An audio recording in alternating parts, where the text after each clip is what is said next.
Headlines brought to you by Chitale बंधू.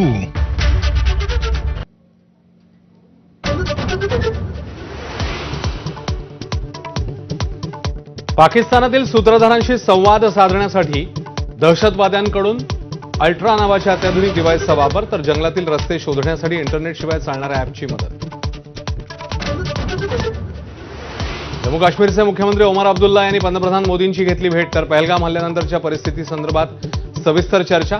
नौदल प्रमुख दिनेश त्रिपाठी यांनीही घेतली पंतप्रधानांची भेट. पहलगाम हल्ल्यातील दहशतवादी हाशिम मुसा काश्मीरमध्ये साथीदारांसह जंगलामध्ये लपून बसल्याची माहिती. सुरक्षा यंत्रणांकडून शोध सुरू.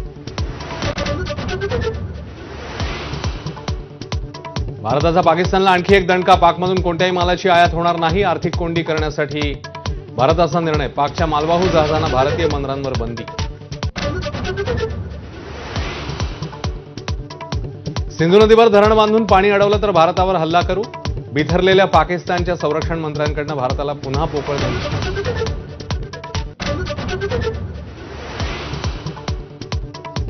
भारताने पाकिस्तानवर हल्ला केल्यास ईशान्येकडील प्रदेश ताब्यात घ्या. बांगलादेशचे माजी लष्करी अधिकारी फजलुर रहमान यांचं वादग्रस्त वक्तव्य. बांगलादेश सरकारची रहमान यांच्या वक्तव्याची फारकत. अजित पवारांच्या राष्ट्रवादीकडून माजी मुख्यमंत्र्यांचा सत्कार. शरद पवार, उद्धव ठाकरे, सुशीलकुमार शिंदेंची अनुपस्थिती. दरेगावात असल्याने एकनाथ शिंदेंनी पत्र पाठवून व्यक्त केली दिलगिरी. सर्व माजी मुख्यमंत्र्यांना बोलावलं, परंतु काहींना पक्षाचा कार्यक्रम वाटल्यानं ते येणार नाहीत. शरद पवारांना निमंत्रण देण्यावरून अजित पवारांचं स्पष्टीकरण. अर्थ खात्यातले शकुनी डोकं जास्त चालवतात. सामाजिक न्याय विभागाचा निधी लाडक्या बहिणींना वळवल्याच्या दाव्यानंतर मंत्री संजय शिरसाट यांचा संताप. लाडकी बहीणचा एप्रिलचा हप्ता जमा होण्यास सुरुवात. मध्य रेल्वेच्या वरिष्ठ अधिकाऱ्यांसोबत मोटरमन युनियनची झालेली बैठक यशस्वी.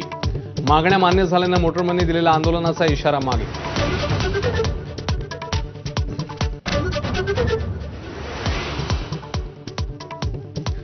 नमस्कार, मी अश्विन बापट. आपण